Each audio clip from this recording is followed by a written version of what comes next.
Notre sujet, c'est une approche fonctionnelle de la maladie cardiovasculaire. Et aujourd'hui, on a un sujet on va monter dans l'arbre de la nutrition fonctionnelle.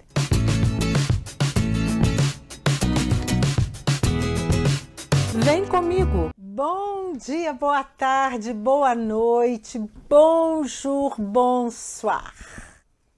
Notre sujet, c'est une approche fonctionnelle de la maladie cardiovasculaire. Et je vous dis tout de suite que je ne sais pas si je vais faire cet exposé en deux parties. J'ai beaucoup de choses à vous dire. Je vais vous montrer comment on va fonctionner de maladie cardiovasculaire. Et aujourd'hui, on a un sujet on va monter dans l'arbre de la nutrition fonctionnelle. Ça, c'est l'arbre. C'est une des représentations de la nutrition fonctionnelle que vous connaissez. Il y en a plusieurs. Mais aussi, aujourd'hui, on a cette approche fonctionnelle des maladies cardiovasculaires. Et je voudrais vous montrer à quel niveau on va travailler. Regardez, ici, on a tout ce qui est modifiable. On a après la prédisposition génétique. On a la partie qu'on travaille, l'émotion, les spirituels, le mental. On va faire la collecte des antécédents, des déclencheurs et des médiateurs de notre client ou de notre patient. Il faut bien dire que cet exposé, mes cours, sont pour vous, professionnels de santé, exclusivement pour les professionnels de santé. Pourquoi? Parce que notre objectif, c'est que vous allez devenir un professionnel de santé fonctionnel qui va utiliser comme stratégie la nutrition fonctionnelle, l'incorporer dans la roue de la transformation pour effectivement transformer de vie. Évidemment, une fois qu'on va transformer la vie de l'autre, on transforme la nôtre, n'est-ce pas? Aujourd'hui, on va monter dans l'arbre un petit peu, mais c'est très important que vous allez voir la différence entre un professionnel fonctionnel et un professionnel non fonctionnel. Donc, on a, comme je viens de vous dire, les antécédents, les déclencheurs, les médiateurs. Ici, on a plusieurs nœuds qui sont les nœuds biologiques qui vont se parler entre eux. Et on a les nœuds qu'on va travailler aujourd'hui au travers des signes et symptômes de notre patient. On va le mettre dans la matrice de la nutrition fonctionnelle et on va travailler aujourd'hui avec le nœud transport, mais c'est un nœud que je dis le nœud transport parce que en fait, ce nœud transport, c'est tout ce qui est le tuyau du corps. Les vaisseaux, les artères, les veines, tous les tuyaux du corps. Mais il y a une relation très proche avec communication, et spécialement tout ce qui touche les hormones. Et on va commencer effectivement par une hormone clé, qu'aujourd'hui on va apprendre à regarder sa synthèse. Alors, qu'est-ce que je voudrais faire la différence? La différence, là, on a la cardiologie, les cardiologues, les médecins généralistes.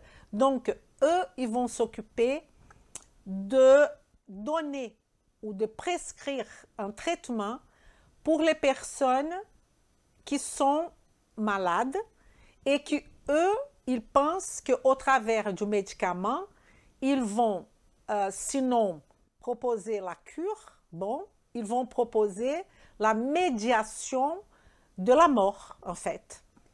Et je ne suis pas là pour créer différence avec nos collègues médecins, absolument pas. Sans eux, on ne serait pas là parce que tout ce qui est aigu, ils ont une importance capitale.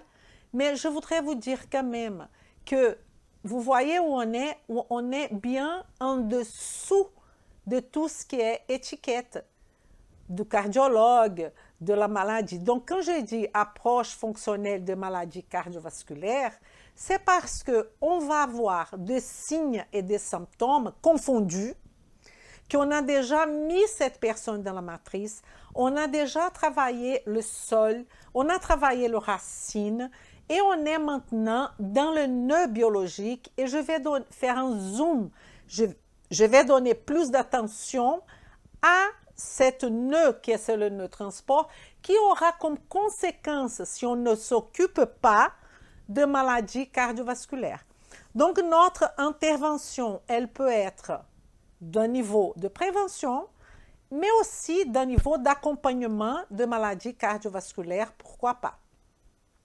Je ne veux pas heurter la fonction de médecin. Ce n'est pas parce que j'ai peur de quoi que ce soit et de critiques, ce n'est pas ça. C'est parce que notre but, effectivement, c'est de travailler dans un niveau préventif et spécialement d'accompagnement. Ce qu'on peut dire, c'est que, on peut dire, le Landmark Studies in Coronary Prevention Studies, si vous mettez sur Google Landmark Studies in Coronary Prevention Studies, vous allez trouver une énorme quantité d'articles d'où vont sortir toute la vision actualisée de maladies cardiovasculaires. Donc, la phrase « 50% des crises cardiaques surviennent chez des patients dont le LDL est normal ». Intéressant. Ça, ce n'est pas moi qui ai dit. Et je ne veux pas rentrer dans les médicaments qui sont utilisés par le médecin parce que je ne veux pas, ici, dans une chaîne publique, créer des tensions. Ok? Ce n'est pas du tout mon objectif. Donc, on va venir petit à petit à des conclusions qui sont géniales. Déjà, qu'est-ce que c'est le syndrome? Attention, je parle de syndrome cardio-métabolique. Je ne parle pas de syndrome métabolique. Cardio-métabolique. Il y a une notion mélangée entre cardio-métabolique et métabolique. Je vais vous montrer tout à l'heure. Alors, quelle est l'hormone clé de la survie? Quand on parle de survie, il y a une hormone qui est essentielle, qui est effectivement, vous savez déjà, qui est l'hormone l'insuline. Insuline, cette hormone, il vient du latin qui ça veut dire insula, qui ça veut dire île. C'est une hormone protéique, protéinée, constituée des acides aminés. Et c'est pour cela qu'on ne peut pas, quand on va prendre de l'insuline, les patients qui sont insulinodépendants, ils ne peuvent pas prendre de l'insuline oralement. Parce que comme l'insuline, c'est une protéine, elle sera complètement catabolisée au niveau de notre estomac. Vous le savez ça. On a beaucoup parlé de ça. Au niveau de l'estomac, on va voir des enzymes qui sont responsables pour la dégradation de la protéine. Donc, c'est pour ça qu'on ne doit pas, on ne peut pas prendre l'insuline per os. OK? Et cette insuline, elle est sécrétée par notre, je vais revenir là dans les structures de cette insuline dans quelques moments, mais elle est sécrétée par notre pancréas. Vous savez qu'on a le pancréas, deux parties, la partie endocrine et la partie exocrine. Quand on parle de la partie exocrine, ça veut dire que tout sera versé au niveau du duodénum, tous nos enzymes pancréatiques qui vont participer de la digestion. En revanche, tout ce qu'on parle de la partie endocrine, elle est plutôt ici au niveau de la queue, au niveau ici de la queue de notre pancréas, et on va voir ce fameux îlot de Langerhans. L'îlot de Langerhans, bien au centre, est constitué par un type de cellule qui s'appelle cellule bêta. Autour, on aura les cellules alpha, et après, on aura un peu partout des cellules qui s'appellent cellules D, somatostatine, qui vont faire un peu l'inhibition de tout ça. Qui va produire cette insuline? Ce sont les cellules bêta, qui sont bien au centre de ces îlots de Langerhans. L'insuline, elle a un effet extrêmement important sur le métabolisme des glucides, sur le métabolisme, surtout sur le métabolisme des glucides, mais aussi sur le métabolisme de lipides et protéines, en favorisant l'absorption du glucose, comme vous le bien savez, dans le sang. Et elle va avoir un effet avec le GLUT4 de ce contrôle de l'insuline, et spécialement au niveau des cellules adipeuses et des cellules musculaires. Ça veut dire que la fonction en termes de glucides de l'insuline, c'est un hypoglycémie. Une fois qu'on mange, on va avoir évidemment, on a mangé, on va avoir une augmentation de glucose, on va avoir une augmentation de la glycémie. Tout ce qui est mi, c'est dans le sang. Glycémie, c'est glucose dans le sang. On va avoir une augmentation qui va déborder, qui va passer au-delà à Jean de 1 gramme par litre de sang. Quand on mange, on peut aller même à 2 ou 2 et quelques grammes par litre de sang. Pour l'homéostasie du corps, il faut absolument enlever cette glucose qui est dans notre sang et l'amener aux cellules. Tout ça, ça paraît hyper simple, mais c'est un mécanisme très complexe où on aura la participation de GLUT, de plusieurs transporteurs de glucose. On a 14, GLUT2, GLUT3, GLUT4, beaucoup. Mais ce qui est vraiment sensible à l'insuline, c'est le GLUT4, qui normalement, dans la cellule, et spécialement cellules adipeuses et cellules musculaires, il est, ce GLUT4, une vésicule qui est au milieu de la cellule, dans le cytoplasme. Imaginez une cellule adipeuse avec cette vésicule de GLUT4.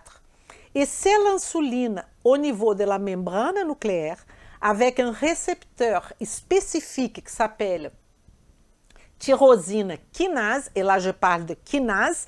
Pour ceux qui me connaissent, vous savez qu'une kinase fait une phosphorylation.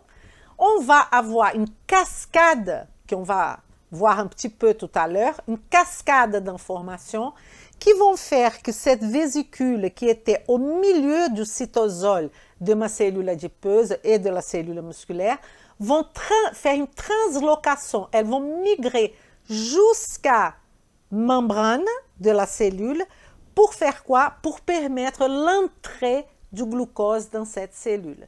Et qu'est-ce qu'on va faire avec ce glucose? On verra tout à l'heure, mais je donne une introduction.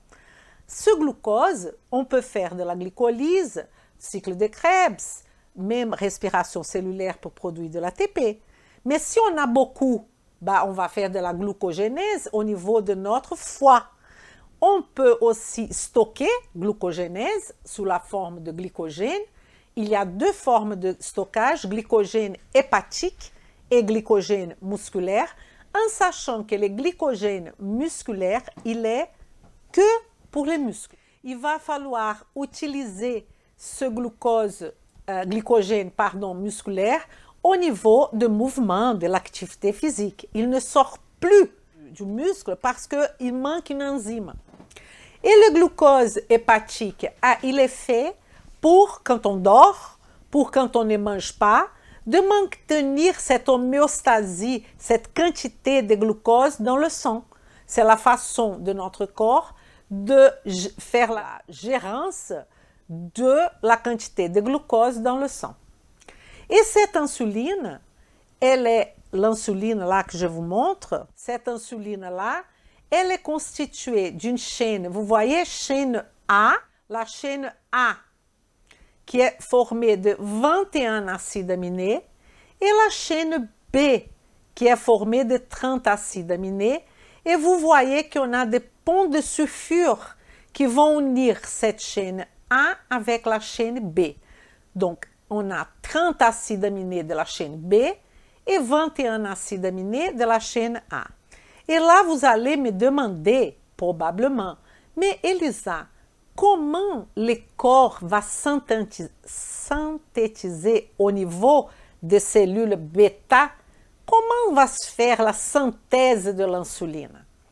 Si vous êtes un professionnel de santé, vous avez l'obligation de connaître ce sujet. Insuline, diabète, maladie cardiovasculaire, même si vous n'êtes pas médecin, comment vous pouvez intervenir dans la santé de quelqu'un si vous ne savez même pas comment l'insuline, qui c'est, comme je vous ai dit, l'hormone de la survie. Et cette hormone, elle est liée directement à notre alimentation. Alors, on va apprendre aujourd'hui comment on va sécréter cette insuline. Vem comigo, on va se concentrer sur ce sujet et je vous invite, pour ceux qui ont envie de faire partie de notre communauté Facebook 1929, de poster ça, une carte mentale en expliquant comment l'insuline est sécrétée dans notre corps. Je vais commencer en vous montrant une structure je vais vous expliquer comment elle est sécrétée. Mais déjà, regardez cette structure. On a ici ce qu'on appelle segment initial. Tous ces protéines, hein? On parle que de protéines ici. Après, on va voir une chaîne qu'ils appellent chaîne B, que je vous ai expliqué tout à l'heure, constituée de 30 acides aminés. Mais il y a aussi une chaîne C au milieu, donc c'est chaîne B, chaîne C et la chaîne A, 30 acides aminés. Et je vous ai dit que l'insuline est constituée de chaîne B et de chaîne A. Je n'ai pas parlé ni de segment initial, ni de chaîne C, on est bien d'accord? Tout à fait. Mais je vais vous montrer comment on va partir de cette structure, comment on va la faire, et jusqu'à l'excrétion de l'insuline par les cellules bêta qui sont dans les îlots de Langerhans, qui sont dans notre pancréas et spécialement au niveau de la queue. D'ailleurs, nous tous, nous sommes millionnaires parce qu'on a 1 million de ce type de cellules dans la queue de notre pancréas. C'est pour ça qu'on dit qu'on est millionnaire. On peut dire déjà qu'on est millionnaire, nous tous. On va partir alors de la synthèse de la protéine. Je voudrais vous dire que la synthèse d'une protéine, elle est toujours dans la même façon. Elle part du noyau d'une cellule quelconque. Dans notre cas, on est dans le noyau d'une cellule bêta. Vous avez bien imaginé? Cellule bêta, îlot de Langerhans qui a cellule bêta, cellule alpha, cellule delta, il y a toutes ces cellules dans les îlots de Langerhans, qui est dans la queue de notre pancréas. Alors, ici j'ai un noyau. Regardez ce que je vous ai mis ici. Je vous ai mis un chromosome, qui c'est le chromosome numéro 11, parce que c'est le chromosome numéro 11 qui va s'exprimer pour commencer la synthèse de l'insuline. D'accord? Donc, cette insuline, elle va commencer par la transcription. Qu'est-ce que c'est la transcription? C'est notre DNA du chromosome 11, une partie, un morceau de ce DNA qui s'exprime, qui aura la possibilité d'être lu par notre RNA messager, qui va venir ici, qui va faire la copie. Cet RNA messager va sortir du noyau, va rentrer dans le cytoplasme de la cellule bêta. Tout ça là, c'est la cellule bêta, ok? Ici, c'est le noyau. Le RNA messager a fait la transcription. Maintenant, qu'est-ce que c'est ça? Ce sont des ribosomes. Ces ribosomes, ils sont attachés à notre réticulum endoplasmique rugueux. Réticulum endoplasmique rugueux. Et là, vous allez voir que ce segment initial, il est constitué d'acides aminés hydrophobes. hydrophobe. Hydrophobe, ça veut dire phobie à l'eau, qui adore tout ce qui est gras, le lipide. Et ça nous intéresse parce que c'est cette synthèse de cette partie, de ce segment initial, qui va pouvoir entrer dans le réticulum endoplasmique rugueux pour commencer la synthèse de l'insuline. Pourquoi? Parce que le réticulum endoplasmique rugueux, c'est une membrane lipophile qui va faciliter alors. Ces acides aminés vont rentrer parce qu'ils sont lipophiles. Si vous m'accompagnez tout le temps, je vous avais expliqué que quand on a une protéine et un ribosome qui est attaché au réticulum endoplasmique rugueux, c'est parce que ces protéines, à la fin, elle sera excrétée. Sinon, si c'est pour la consommation, ces protéines, de la propre cellule, on n'aura pas la participation du réticulum endoplasmique rugueux. On aura tout simplement des ribosomes qui seront dans le cytosol. Là, c'est le cas. On a besoin que cette insuline soit excrétée sous la forme d'hormones pour aller dans notre corps. Donc, c'est pour ça qu'elle va dans ce réticulum endoplasmique rugueux. Donc, ici, on commence à former cette chose rose-là que j'ai mis.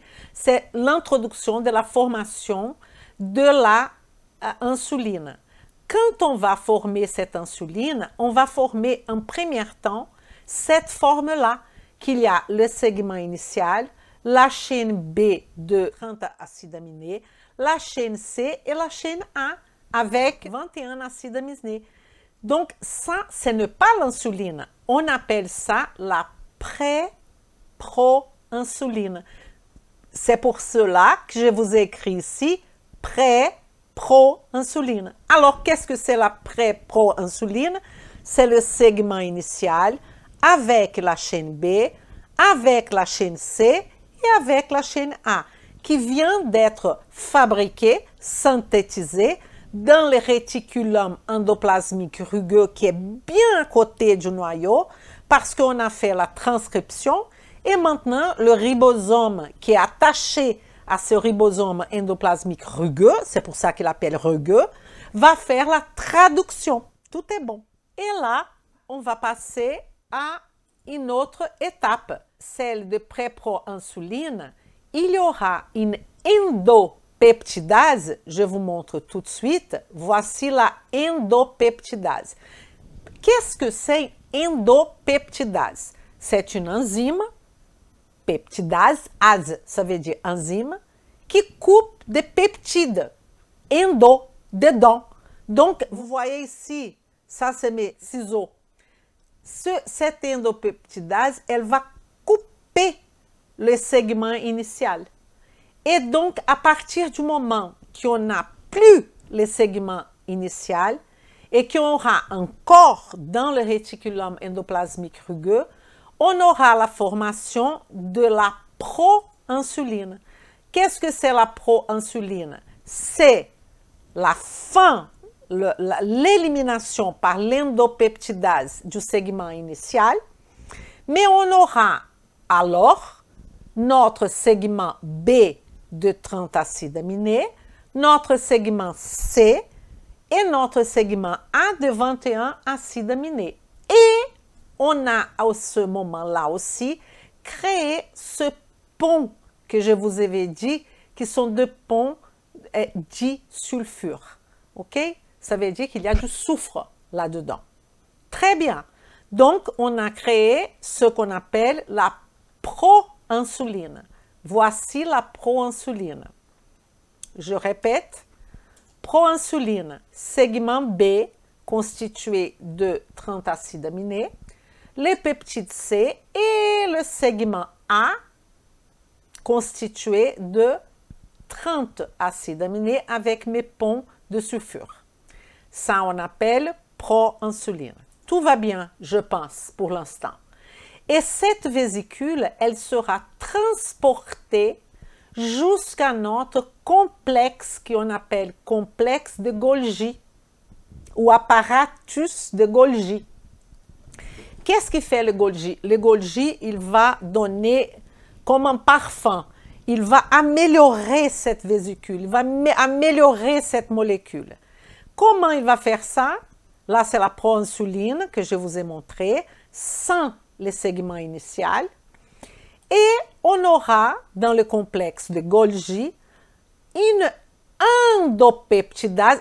La première endopeptidase, elle a eu son rôle dans le réticulum endoplasmique rugueux. Là, il y a une autre endopeptidase, donc c'est une peptidase qui va faire une action enzymatique et elle va venir ici et séparer. Qui qu'elle va séparer? En 2 points, parce qu'elle va séparer cette partie qui c'est le segment C. Et il y aura alors le segment A qui va être lié au segment B par les ponts de sulfure que j'avais déjà préparés au niveau de proinsuline. Donc, qu'est-ce qu'on a maintenant? On a ce peptide qui s'appelle maintenant peptide C, séparé de la chaîne A et de la chaîne B. La chaîne B est liée par la chaîne A au travers de ce dipeptide. Et c'est effectivement ça, qu'on appelle insuline. Qu'est-ce qui va se passer maintenant? Regardez, vous voyez, il va avoir la formation de vésicules. Mais cette vésicule, toutes ces insulines-là qui ont été formées, elles vont former une vésicule hexamère. Hexa, ça veut dire 6. Mère, ça veut dire morceau. C'est une vésicule constituée de 6 morceaux d'insuline, avec peptide C aussi. D'accord? Donc, vous voyez insuline et peptide C 6 fois. Et qui va lier tout ça? Et là, c'est le zinc. Vous voyez l'importance du zinc, et là, vous pouvez lier ça avec notre alimentation, au niveau de la production de l'insuline. On a besoin de l'insuline pour plusieurs raisons, qui d'ailleurs on va voir tout à l'heure. Mais c'est une hormone essentielle pour faire déjà à la base la baisse de la glycémie et l'augmentation de l'insulinémie.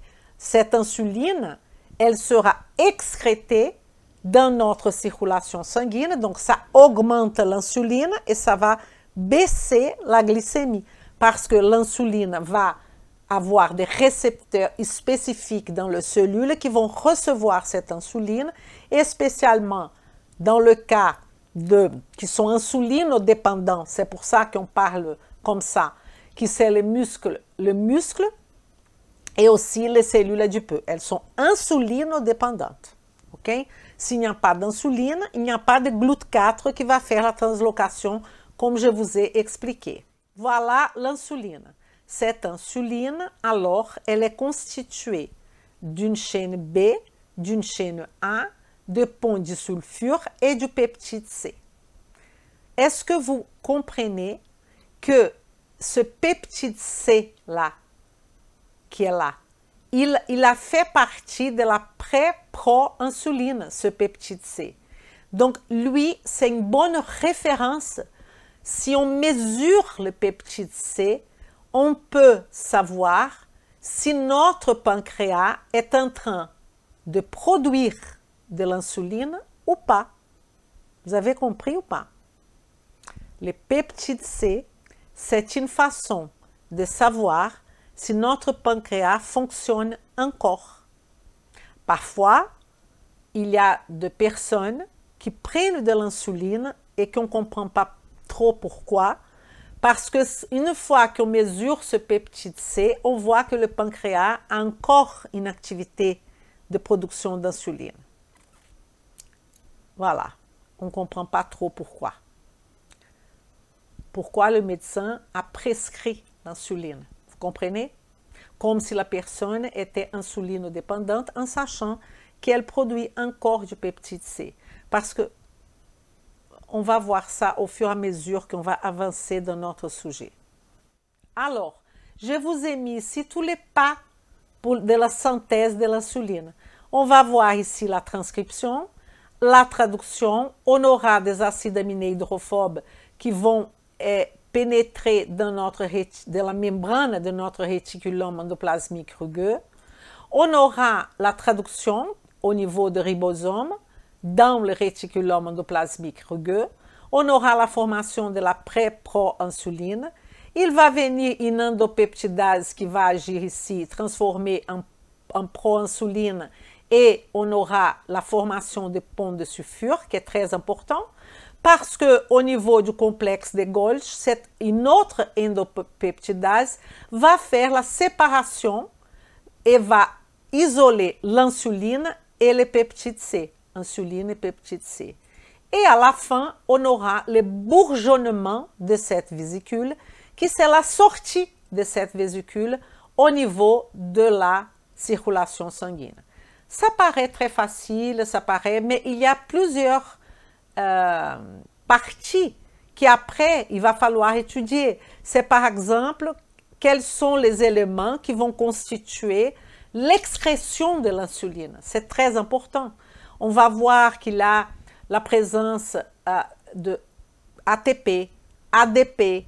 Ce sont l'ATP et ADP, ils vont fonctionner comme voies de signalisation qui vont permettre la exocytose de l'insuline. Mais bon, ce n'est pas notre sujet aujourd'hui.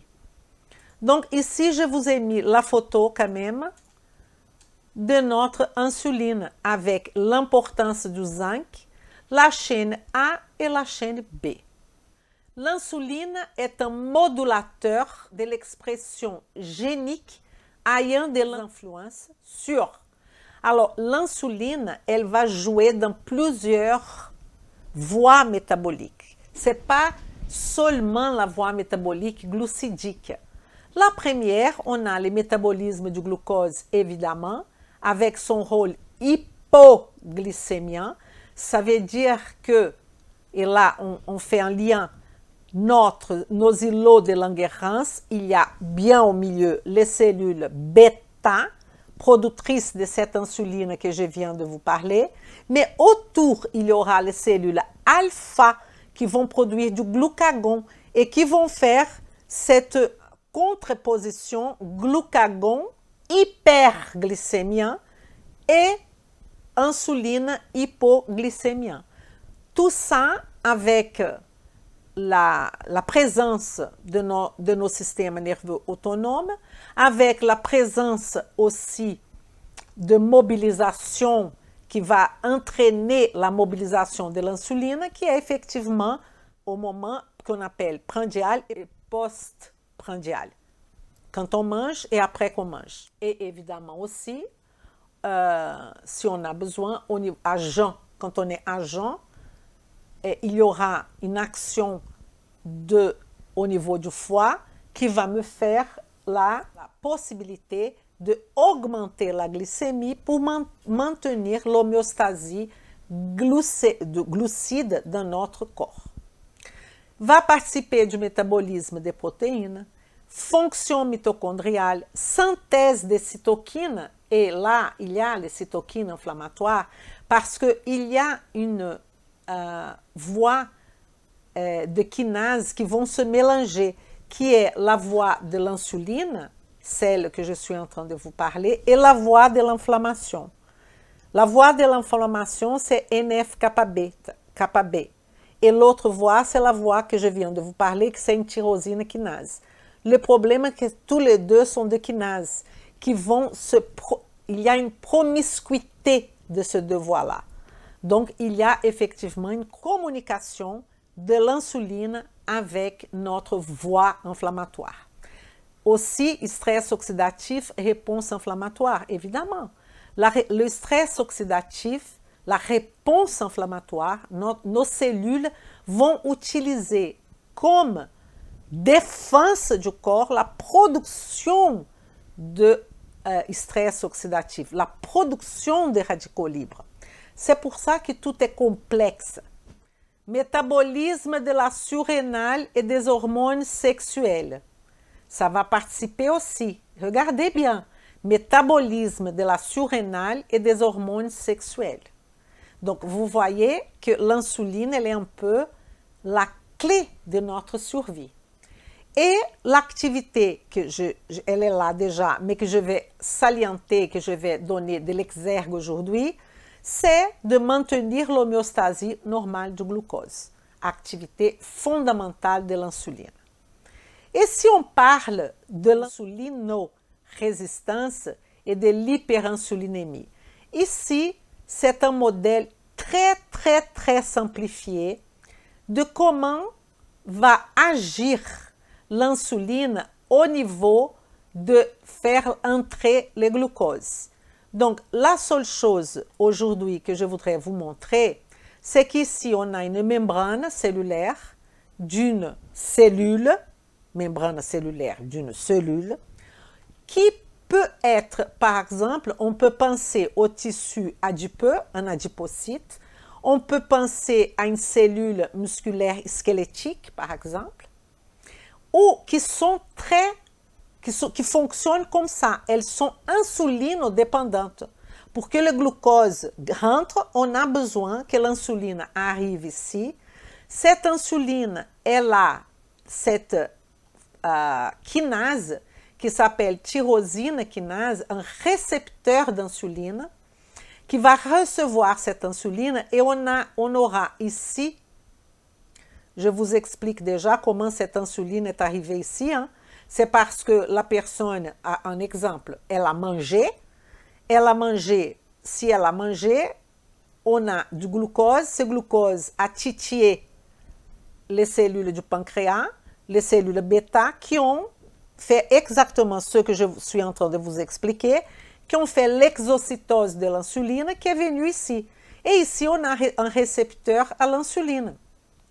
Et ce récepteur à l'insuline va tout simplement être une machine remarquable qui va recevoir les messages de l'extérieur, tout à fait, et qui va transmettre ce message à l'intérieur de la cellule, vous voyez.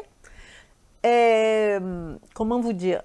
Ici, on a besoin d'une formation spécifique pour comprendre les IRS. Les IRS, c'est un récepteur du substrat de l'insuline qui, après qu'on a cette phosphorylation, on appelle une phosphorylation croisée de notre tyrosine kinase, ça, ce sont des résidus de tyrosine qui vont être phosphorylés par une kinase, la tyrosine kinase. Quand on va phosphoryler, l'action, toutes les kinases sont des enzymes qui phosphorylent. Quand une kinase phosphoryle, elles peuvent activer une molécule ou désactiver une molécule. Mais le principal, c'est qu'elle phosphoryle, elle met un phosphore. Ce phosphore vient de l'ATP.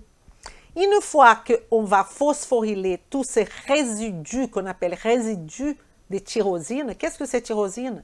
Un acide aminé aromatique qui est ici au niveau de ce récepteur de tyrosine kinase, qui sera phosphorylé et qui va alors donner une cascade des effets biologiques qui va activer ces IRS, qui vont activer d'autres molécules que peut-être vous ne connaissez pas. Mais ce n'est pas grave, que vous allez connaître un jour. Là, par exemple, c'est la phosphatidylinositol 3, 4, 5 kinase, une autre kinase, qui va phosphoryler la PIP3, qui est une phosphatidylinositose triphosphatase. Tous ces des enzymes qui vont à la fin possibiliter que ce GLUT4 transloque, bouge jusqu'ici à la membrane pour que le glucose rentre. Ah, Elisa, il faut connaître tout ça là? Oui, oui. Mais aujourd'hui, on est en train de parler de la vision de maladies cardiovasculaires par la nutrition fonctionnelle. Donc, on ne va pas passer des années en train d'expliquer tout ça, parce que ça, c'est la base de la nutrition fonctionnelle. Donc, je vous explique pour ceux qui n'ont pas cette base. D'accord? Alors, qu'est-ce qu'on aura là? Au moment qu'on a cette insuline qui va venir ici, on aura augmentation du transport de glucose, je viens de vous expliquer, transport de GLUT4 qui va transloquer pour l'entrée du glucose. Augmentation de glucogénèse ou glycogénèse. Pourquoi? Parce que quand on a un excès de glucose, et là, ce ne sera pas ici, mais au niveau du foie, on va avoir le glucose qui sera stocké. Et si c'est ici, c'est au niveau du muscle. Donc, on a deux types de glycogénèse. Glucogénèse. Glucogénèse. GLU. Glucogénèse hépatique et glucogénèse musculaire. Pourquoi? Parce que la glucogénèse hépatique, on va stocker le glucose sous la forme de glycogène, parce que la forme de glycogène, elle est beaucoup plus économique pour le corps. Donc, c'est pour ça qu'on fait la glucogénèse. On ne stocke pas un glucose, l'autre glucose, l'autre glucose. On fait un collier pour que ça soit bien stocké. OK? Donc, c'est pour ça qu'on fait le glycogène. Ce glycogène, c'est notre forme de stocker le glucose, qui sera, au fur et à mesure que notre corps demande, le foie va faire la glycogénolyse pour transformer le glycogène en glucose à nouveau pour être disponible dans le sang pour nos tissus. Le seul organe qui n'a pas besoin de ça, c'est le cerveau. Lui, il est capable de prendre le glucose directement de la circulation pour faire usage. D'accord? Et on aura aussi, à partir du moment qu'on a augmentation de l'insuline, on aura la lipogénèse. L'hypogénèse, c'est augmentation de la production de triglycérides, de gras, de graisse. Donc là, vous comprenez déjà, ça s'appelle l'hypogénèse nouveau. Pourquoi? Alors réfléchissez avec moi. Je viens de vous dire qu'il y a du glucose dans le sang. L'insuline va augmenter pour enlever ce glucose pour amener ailleurs. Donc, on aura ce phénomène de l'hypogénèse. Donc, vous comprenez bien, ce qui va causer l'augmentation de votre poids, ce n'est pas le gras. Ce n'est pas le gras. C'est le sucre. C'est le glucose qui a été, par la voie de la lipogénèse, transformé. Elle a fait le stockage de ce gras sous la forme de triglycérides dans vos tissus adipeux. Évidemment, on aura, avec la présence de l'insuline, la diminution de la néoglucogénèse. Qu'est-ce que c'est la néoglucogénèse? C'est formation de glucose à partir de molécules qui ne sont pas glucidiques, comme par exemple l'acide lactique, lactase, comme par exemple de protéines, c'est une autre façon, acides aminés glucogéniques, qui vont participer de cette action-là, et aussi à partir de la différence, quand on prend un triglycéride, les triglycérides seront séparés en glycérol et acide gras. Le glycérol peut être un substrat pour retransformer en glucose. C'est ça qu'on appelle néoglucogénèse. Dans quelle situation qu'on aura ça? Quand on a une baisse de glycémie, quand on a besoin de synthétiser du glucose parce que c'est notre première source de formation de ATP, qui c'est la monnaie énergétique de notre corps. Et aussi diminution évidemment de la lipolyse. Ça veut dire que l'insuline, c'est une hormone anabolique. Il fait tout accroître. Tout va accroître. OK? La capacité de l'insuline à réguler l'absorption du glucose, attention, dans la cellule peut varier de 6 à 7 fois d'une personne à l'autre. Donc, qu'est-ce qui fait l'insuline? Elle fait la hypoglycémie. Elle diminue le glucose du sang. Cette capacité d'excrétion insulinique et d'absorption du glucose dans la cellule, elle va varier de 6 à 7 fois de Marie, Paul et François. Ça veut dire que la biologie, la biochimie personnalisée va jouer à fond, à fond, à fond, à fond. Glycogénogénèse aussi, mais on peut dire glucogénèse, glycogénolyse ou glycogénogénèse, c'est la glucogénèse, c'est la même chose. Cette variation est une conséquence, cette variation de l'absorption du glucose dans les cellules.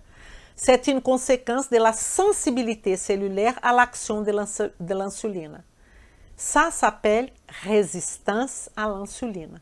Ça veut dire qu'on a des récepteurs à l'insuline, des quantités de récepteurs à l'insuline, là que vous voyez là, en termes de quantité qui vont varier d'une personne à l'autre et qui ont aussi cette quantité de récepteurs est aussi liée à l'épigénétique, au mode de vie de cette personne. Donc, c'est lié à la génétique et l'épigénétique. Le pancréas, afin de compenser cette résistance, il sécrétera, si possible, s'il est capable, de grandes quantités d'insuline pour éliminer correctement le glucose. Ça veut dire quoi? Je vais vous expliquer avec beaucoup de finesse qu'est-ce que c'est l'insulinorésistance et je pense qu'à partir de ce soir, vous n'aurez plus jamais avoir besoin de re-regarder. Vous allez comprendre avec la métaphore que je vais utiliser qu'est-ce que c'est cette fameuse insuline résistance.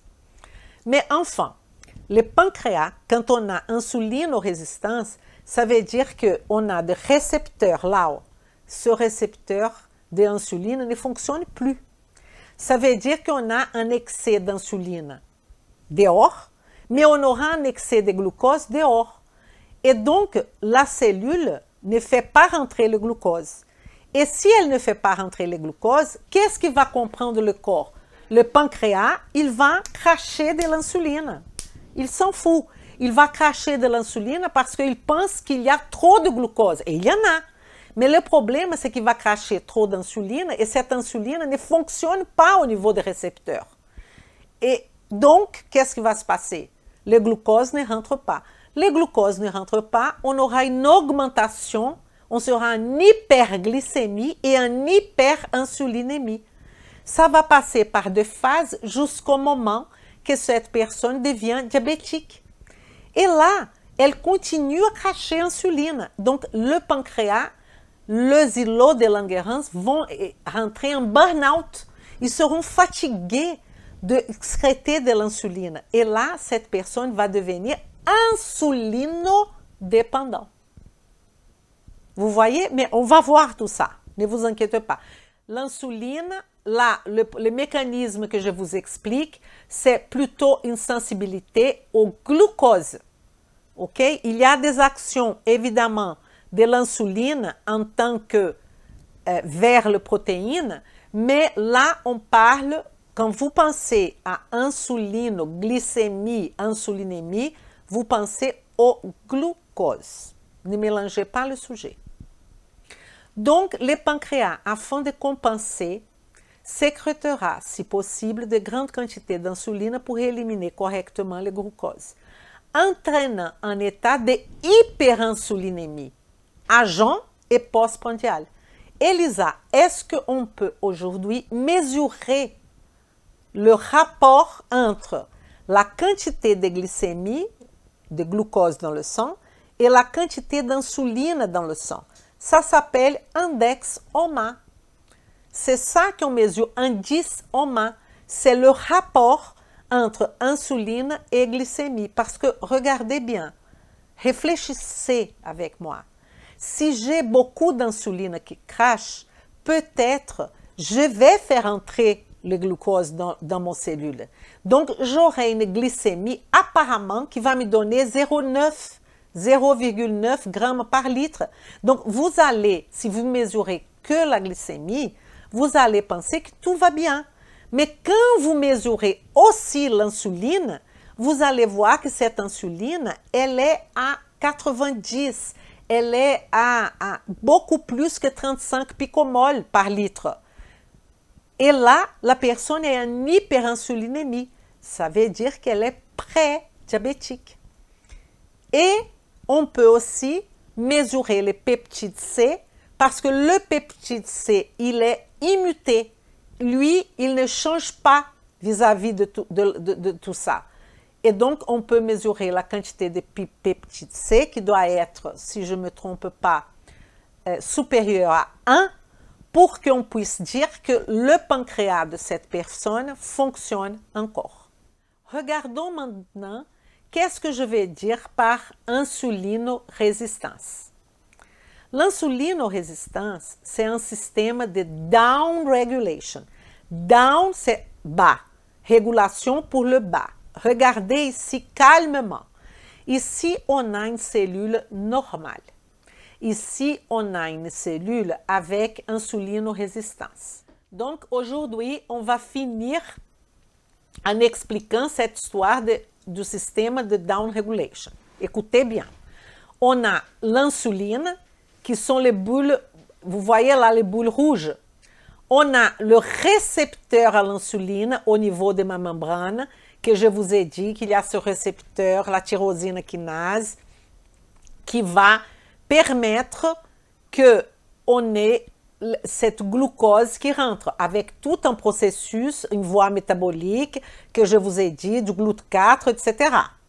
Mais ce qui est important de regarder ici, c'est le récepteur en insuline qui sont là. Regardez, ça sont les récepteurs, le bleu là. Vous voyez bien que le glucose est en train de rentrer dans la cellule.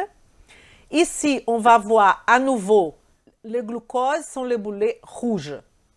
Les boules bleues, c'est l'insuline. Je répète, hein, les boules bleues, insuline. Les boules rouges, glucose. Ici, je suis dans le sang, dans le plasma. Ici, je suis intracellulaire. Ici sont les récepteurs. Donc, vous voyez que tout l'insuline là-haut, le boule bleu, fonctionne. Tout fonctionne et je peux faire entrer le glucose dans ma cellule. Maintenant, qu'est-ce qui se passe? J'ai beaucoup plus de glucose dehors. Il n'y a presque pas de glucose dedans. Parce que j'ai un problème. Regardez. Ici, cette membrane, elle a 1, 2, 3, 4, 5, 6 récepteurs de l'insuline. Et ici, on a 1, 2. Donc, c'est ça le système de down regulation. Il y a seulement 2 récepteurs qui fonctionnent. Les autres récepteurs, ils sont là, 1, 2, 3 et 4, mais ils ne fonctionnent pas. Je vais vous agrandir cette image. Mais bon, il n'y a pas grand-chose à voir. Ici, on a les molécules de glucose en rouge. Ici, les molécules de insuline qui sont dans le plasma. Ici, les récepteurs. Et ici, on fait rentrer au travers de l'insuline qui est bien, qui travaille bien, on fait rentrer le glucose. De l'autre côté, on a une insulinorésistance avec moins de récepteurs. Vous voyez que les autres récepteurs sont éteints. Et c'est ça l'insulinorésistance. Donc, je vais vous expliquer qu'est-ce qui se passe.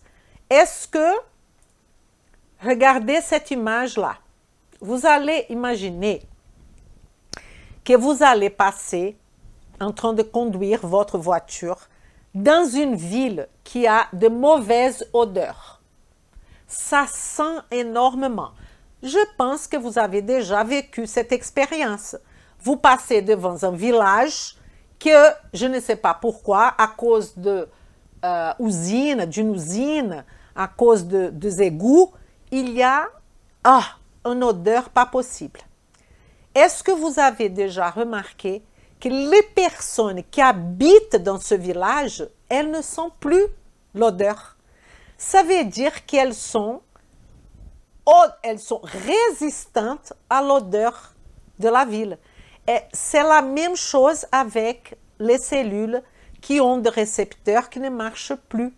Ça veut dire que la présence du glucose la présence de l'insuline ne veut plus rien dire.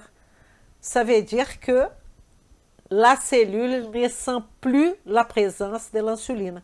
Comme des personnes qui habitent dans un village qui puent, ils ne ressentent plus l'odeur. Ou, je peux donner un autre exemple, qui c'est ça.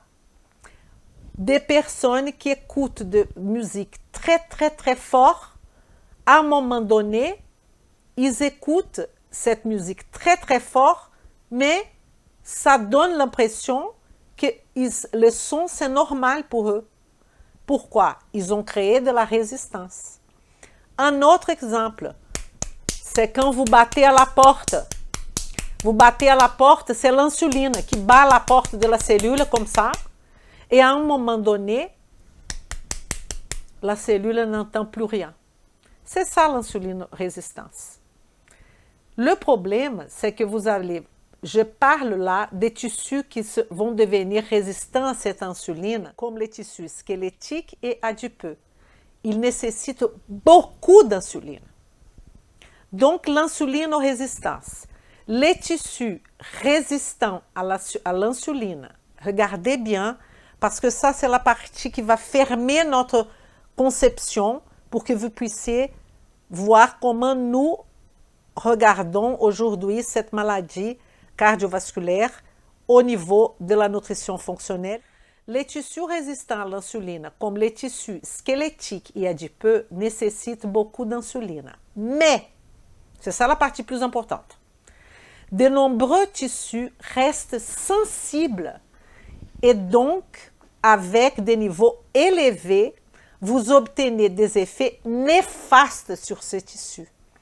Ça veut dire que les tissus squelettiques et adipeux, ils ont ce comportement de résistance à l'insuline, mais d'autres tissus qui ne dépendent pas de GLUT4, ils vont avoir des niveaux élevés de l'insuline, mais qui vont faire un effet extrêmement néfaste à ce tissu-là. Qui sont ces tissus?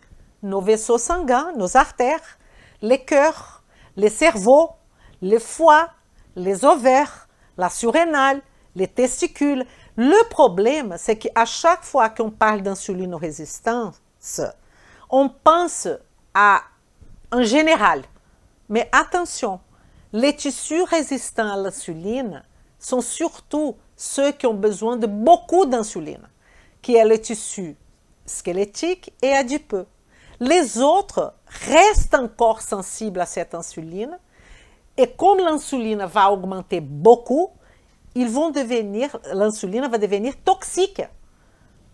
Pour qui? Vaisseaux sanguins, cœur, cerveau, foie, ovaire, surrénale et testicules. Je vous souhaite une excellente soirée. On va continuer en train de développer cette perspective de maladie cardiovasculaire. Je vous souhaite une excellente soirée et à bientôt. Vem comigo!